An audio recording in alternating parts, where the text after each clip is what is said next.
Hi students, in this problem we want to present some videos of motion in 2 and 3 dimensions. Our first problem is a particle that is moving in 3 dimensions with a position vector that is r equals 4 plus 2t I plus 3 plus 5t plus 4t squared j plus 2 minus 2t minus 3t squared k, where r is in meters, t is in seconds. So the question here is find the instantaneous velocity vector and find the instantaneous acceleration vector. What are the magnitude and direction of the acceleration? So the first we have to remember is that when we find the derivative of xd and dx, this should be equal to n times x to the n minus 1. So this is a rule of derivative, right? So this is the rule we want to use in this case to find the different derivative. So the first we have to know, of course, is that when we want to find the instantaneous velocity vector, we know that this instantaneous velocity will be the first derivative of the position vector respect to time. So it will be the dt, you know. So this will be, of course, derivative of what is r. It's going to be, let me better put a bracket here, 4 plus 2t I plus 3 plus 5t plus 4t squared j plus 2 minus 2t minus 3t squared k. Let me close the bracket here, dt. If we use the property of derivative that I show you,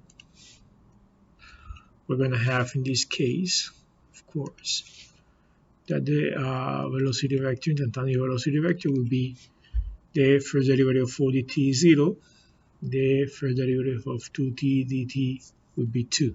So this would be 2i.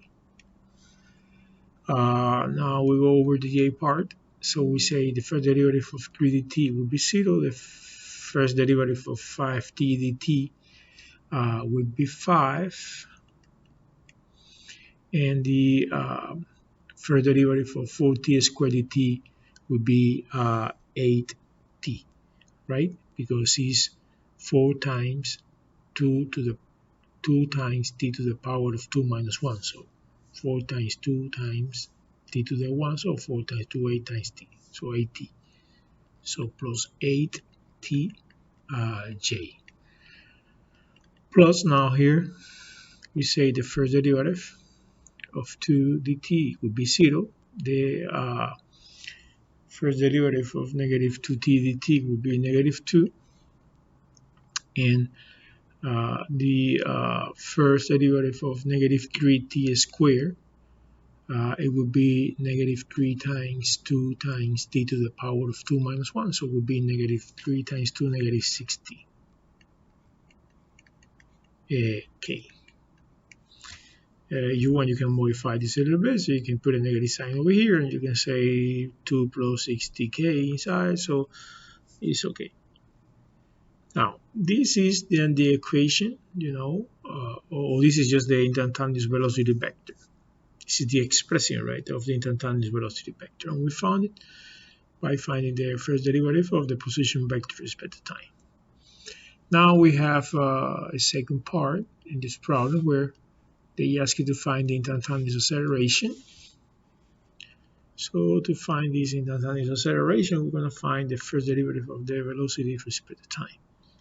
So we know that acceleration is dv dt. So it's going to be the derivative of 2i plus 5 plus 8tj plus negative 2 minus 6tk dt. So this would be, of course, the first derivative of 2 dt would be 0. The first derivative of 5 dt would be 0. The first derivative of 8 dt would be 8. So we have 8j.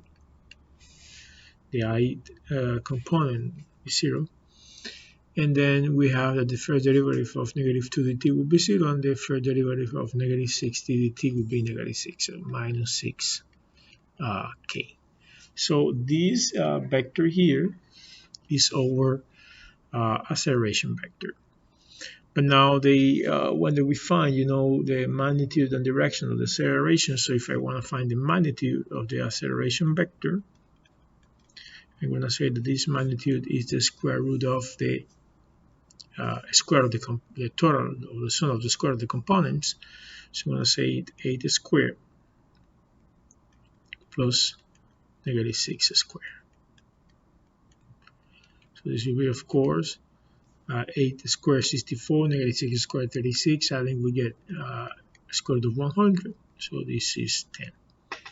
So now we know that the magnitude of the acceleration is 10 meters per square seconds.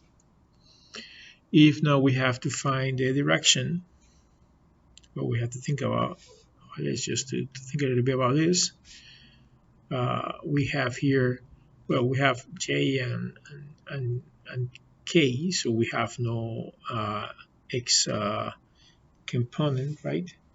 On a component on the x-axis, so we're going to have a yz plane, really, So this would be the y-axis, this would be the z-axis.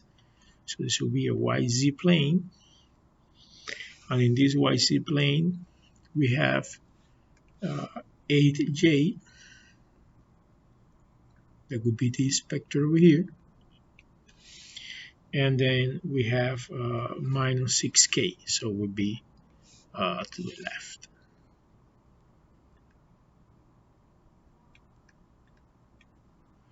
So if you want to find the angle of the resultant, okay, so just maybe we find the resultant vector here, and we want to find then the angle of this resultant vector. Okay, the theta will be the tangent inverse of AY, the y component of the acceleration, over the z component of the acceleration. There is negative 6. So this is the tangent inverse of negative 4 over 3, right? So zeta will be, well, if we measure zeta from the positive 6 z-axis, it means if when I measure zeta, I say there is just this angle over here, this value would be 127 degrees, right?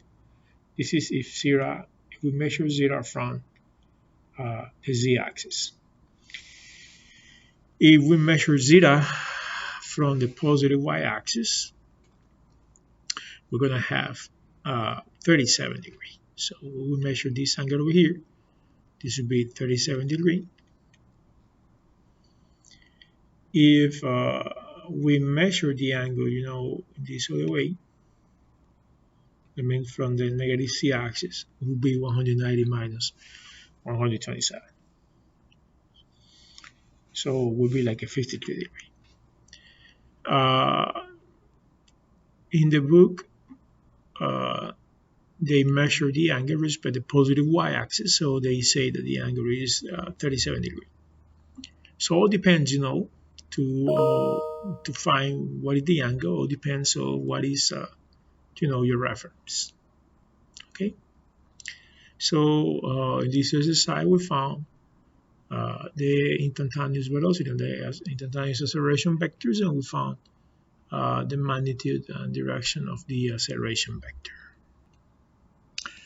The second problem I want to show you is this one that say as an aircraft approaches landing, the component of its position are given by x equal 90t, y equals 500 minus 15t, where x and y are in meters and t is in seconds. The questions are, what is the velocity vector of the aircraft during the descent? What is the value of each speed during the descent? And what angle does velocity vector makes with the horizontal? So let us solve this problem. The first they ask you to do is to find the velocity vector. So they give us the position vectors in the x and y, or the x and y component of the position vector. So we can say, that the velocity vector in this case would be dx dt. Oh, I don't have to put a vector sign here. So dx dt plus dy dt j, right?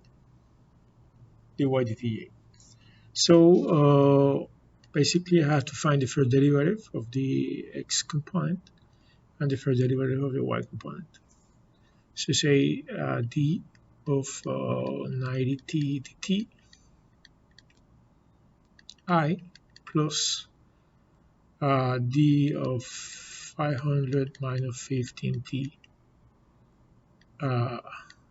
dt j.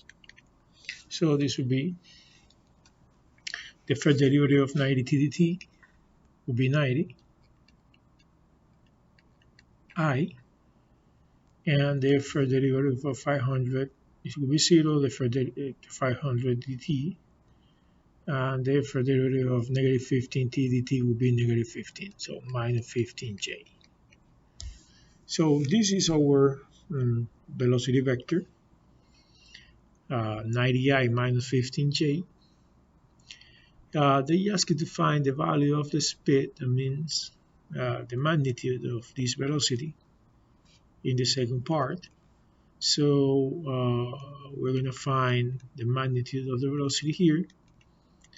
That is the square root of the sum of the components, the square of the components, right? So it's going to be 90 squared plus negative 15 squared. So this would be 91.24 meters per second. So this would be, in this case, the magnitude of the velocity. Now they want that you find the angle that the velocity vector makes with the horizontal. So we're going to say that in this case, what I have, if I have an xy plane, we have a vector of 90 meters per second in this direction, and we have 15 downwards, or minus 15.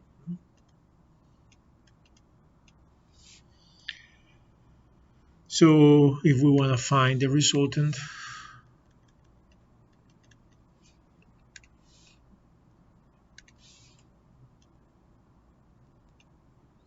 this is your resultant here, and this will be the angle. We know that the angle theta is the tangent inverse of minus 15, so the y component, over 90. So it's tangent inverse of negative 1 over 6. So this will be 9.46 degrees. So the angle, that is the velocity vector making with the horizontal, is 9.46 degrees. In this next problem, they say, suppose that the acceleration vector of a particle moving in the xy plane is acceleration, let me just put a sign of a vector here, acceleration is equal to 3i plus 3a, where the acceleration is given in meters per second squared. The velocity vector and the position vector are 0 at t equals 0. This part here is very important,